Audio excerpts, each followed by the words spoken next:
It was December 1st, 1948. The morning sun rose over Somerton Beach, just outside of Adelaide, Australia. It was quiet, peaceful, but something was wrong.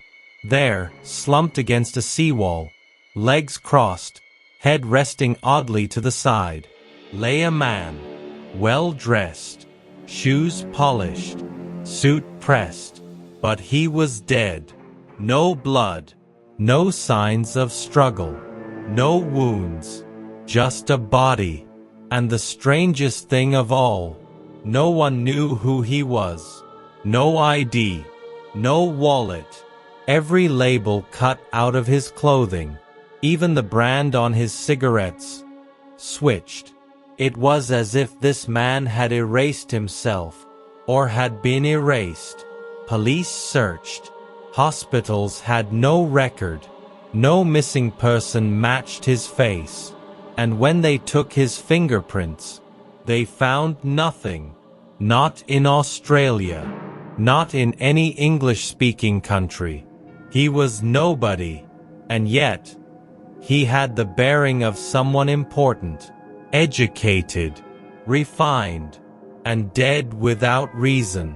Then came the suitcase, found at Adelaide railway station, checked in the day before the man was found. Inside, ordinary things, a shaving kit, clean clothes, a screwdriver sharpened like a weapon. But again, every label removed, every trace of identity gone. Except for one thing. In a hidden pocket of the man's trousers, police discovered a tiny scrap of paper, carefully rolled and tucked away. On it, 2 Persian words. Tamam Shud. It is ended.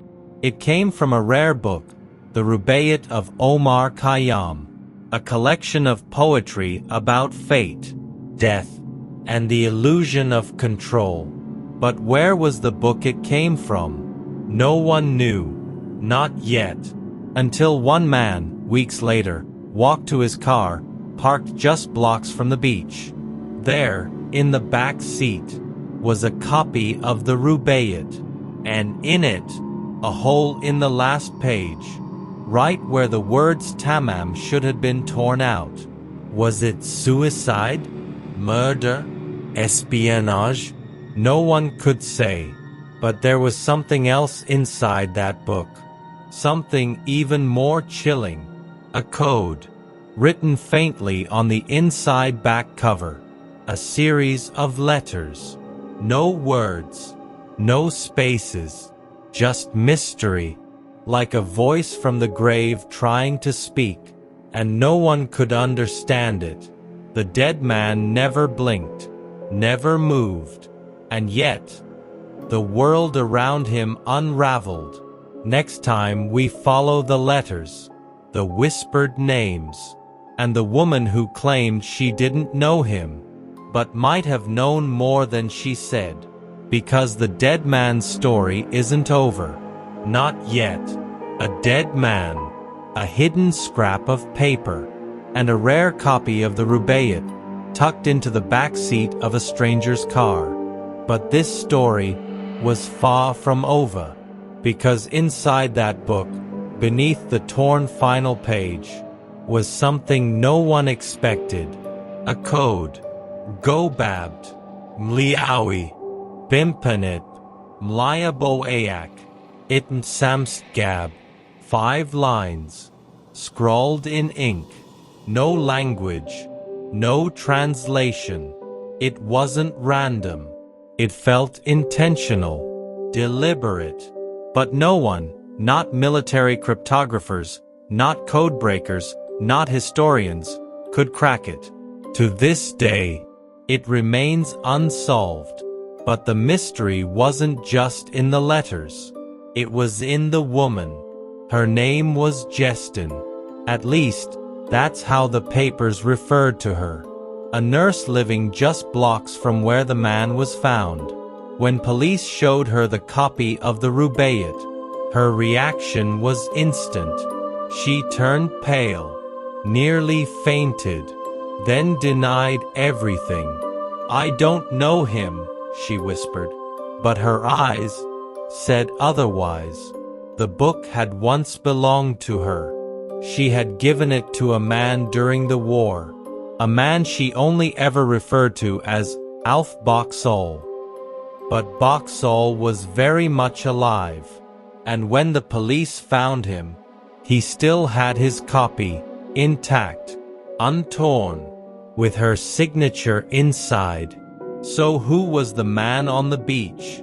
And why did he have her book, with a final page missing?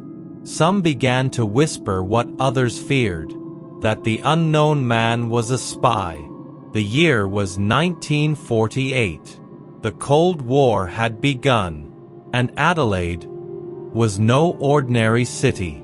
It housed Woomera, a classified missile testing range run by British and Australian forces, a place of military secrets, a place that would attract the eyes of enemies.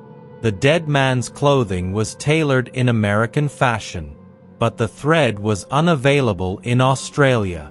He carried no wallet, no hat, which was unusual for the time, and every identifying mark had been stripped away.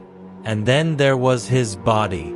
No cause of death could be confirmed, but some believed he had been poisoned with a substance so rare, so perfectly undetectable, that it left no trace. A chemical ghost. Was he a spy who knew too much? A failed courier caught in a game between nations? Or was it something more personal? Something tied to a woman who claimed she didn't know him, but held too many secrets in her silence?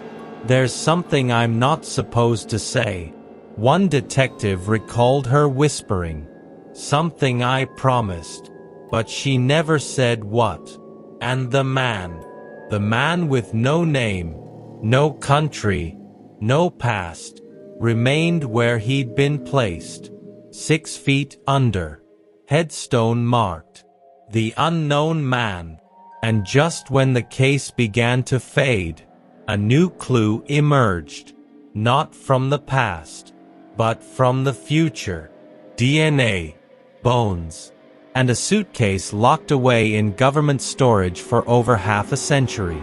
Next time, we open the grave, and the silence may finally speak. They buried him without a name, in a plot no one visited, in a city that had no memory of him.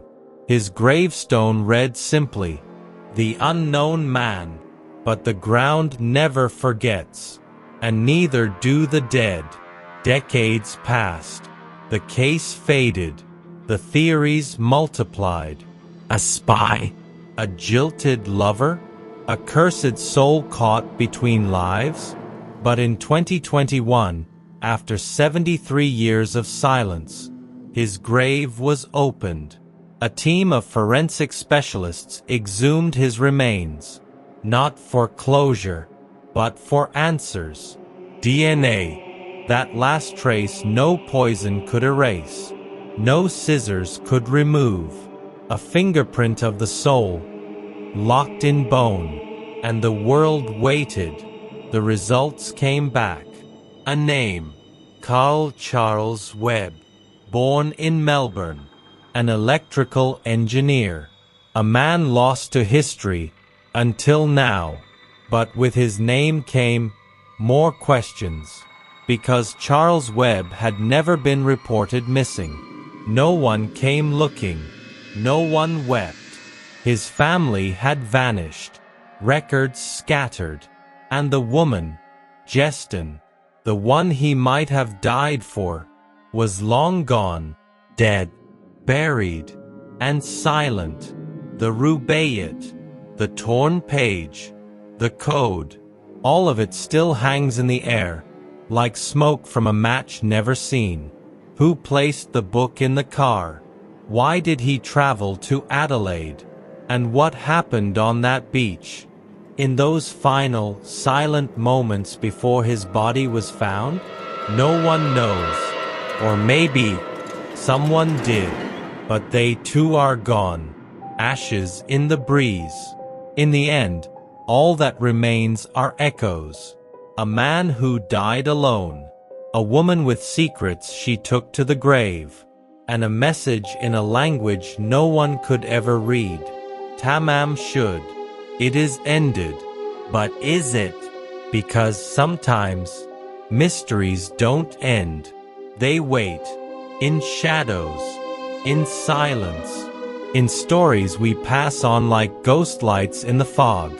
And somewhere, in the corner of a quiet room, someone still whispers those final words. Not in fear, but in fascination. Tamam Shud.